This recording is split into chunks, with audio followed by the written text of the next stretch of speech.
Hi guys! Magandang gabi. Welcome back pa dito sa Gandara SRU channel for Showbiz Update. Andito na naman nga po akong muli, nagbabalik. Ang nagmamaganda ninyo kachismosang Kim Pao, wala na pong iba, si Gandara. Upang magatid sa inyo ng latest update and fresh happenings patungkol kina Kim Chiu and Paolo Avellino. And ngayong gabing ito nako, medyo marami-rami itong ating pag-uusapan po, patungkol sa Kim Pao. Nariyan ang chismis na may new girlfriend na si Paolo. Mayroong dinidate and about din dito naman sa magiging ganap ng birthday ni Kimberly dahil medyo conflict nga dahil Lenten season. So anong magiging ganap? Tuloy pa rin kahit Lenten season or mag-advance na lang? Paano ang setup nila ni Paolo Avellino? Mga ganyan. Lalo pat may sakit daw ngayon si Pao. So, daming ano, anong magiging ganap talaga. So, talakayin nga natin yan at pag-usapan. Alam ko, very excited po kayo. Siyempre, gusto nating makimarites as long as possible kung po pwede. Gusto natin maging involved, included sa magiging birthday celeb ni Kim. And of course, kung magkasama ang Kim Pao, gusto natin tayo po ay updated. Kaya hindi maiwasan yung mga ganyang questions. Parang namimilit na, no? Charot lang. Alam ko may matitino ang mga Kimpaw fans marunong rumespeto ng privacy. Anyway, pag-usapan pa rin natin ano kayang mangyayari. Pwedeng mangyayari kasi hindi naman natin alam talaga exactly kung ano yung binabalak nila. Pero bago lahat ng yan, sa mga hindi pa nakasubscribe dito sa ating channel, maaari lamang na pindutin po ninyo subscribe button at notification bell na nandiyan sa baba para mag-updated po kayo at ma-notify tuwing may bago tayong chika at balita hinggil po sa Kimpaw. Basta mga balita na may kinalaman, kina Kim Chiu and Paolo Avellino, sagot na natin yan. And unahin natin tong komento ni Madam Carmelita Rosales. So, eto, marites na marites ang dating natin dito. Kasi naman, may marites, may minamarites si Ma'am Carmelita Rosales sa atin.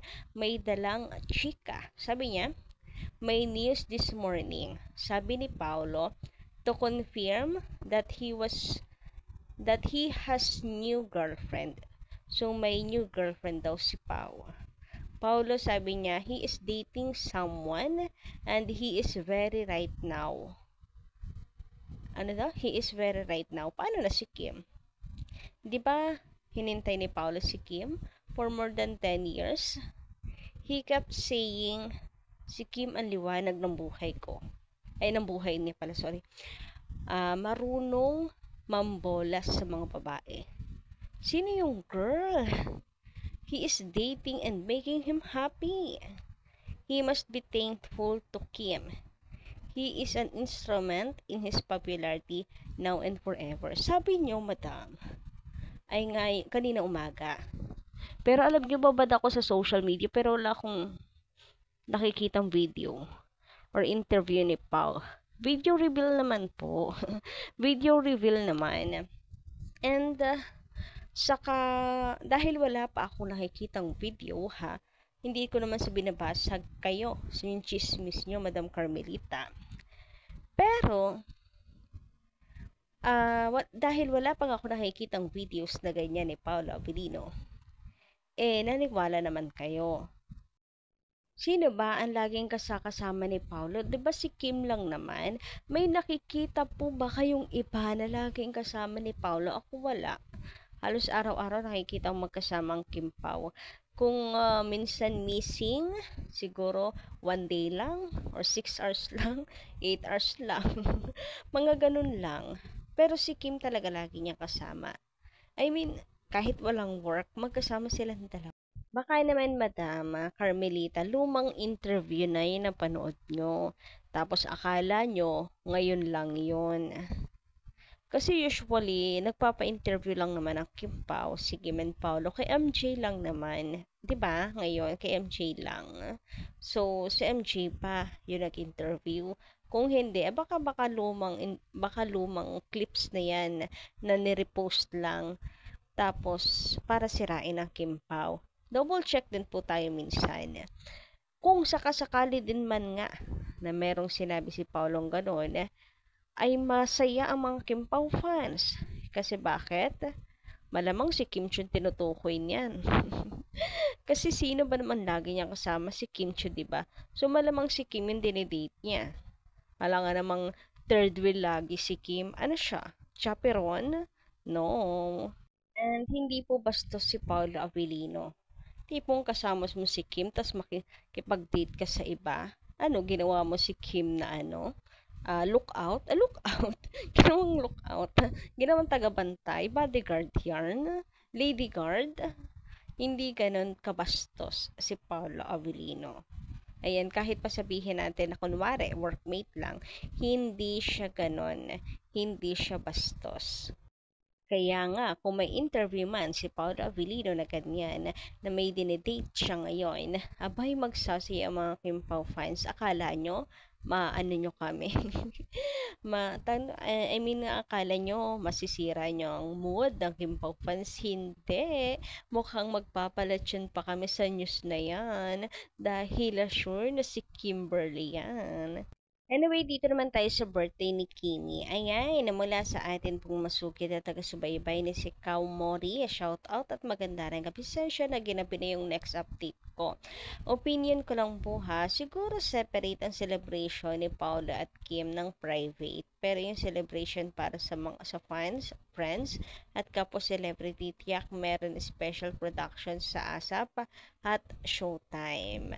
I think recorded na yun or tape na yung magiging performance kasi nga 'di ba holiday and yes para sa mga fans meron yan panigurado mga production number special production number ni Kimberly.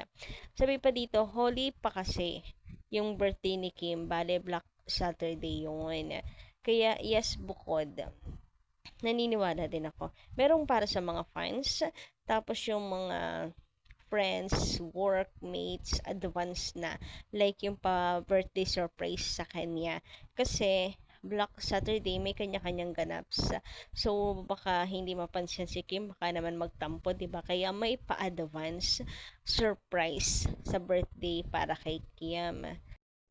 About naman sa kanilang dalawa ni Paolo, pwedeng mismong birthday ni Kim, mismong Black Saturday, malay nyo, nakapagpa-reserve na si Paolo Avellino na schedule niya. Uh, I mean, yung mga schedule niya na dapat gawin, naka-reserve na yung Saturday para kay Kim Chiu. Yes, kumbaga, scheduled niya ang Saturday for Kimberly only. Ganon. Pero di natin sure. Or baka magpa-late birthday celebration na lang together ang Kim Pao or may advance. Pwede naman kasi araw-araw mag-celebrate na lang sila, diba? Araw-araw Valentine's Day, ganun. Anyway, dumaki naman tayo dito. Tawan-tawa ako sa comment ng mga fans about dito sa Lamuna na post ni Paolo Avellino. Kasi sabi ng mga fans doon, iba talaga kapag may sakit, naboboring at napapaamin. Nagiging malambing, nagiging sweet and clingy. Yung iba naman nagko-comment, baka hala, baka sobrang taas na ng lagnat ni Paolo. Nagkakaganyan na. Mga joke-joke lang naman yon. Pero, iba pa rin. Iba kasi talaga yung dating na may paganyan si Paolo Avellino, di ba? Aminin nyo, kinikilig kayo.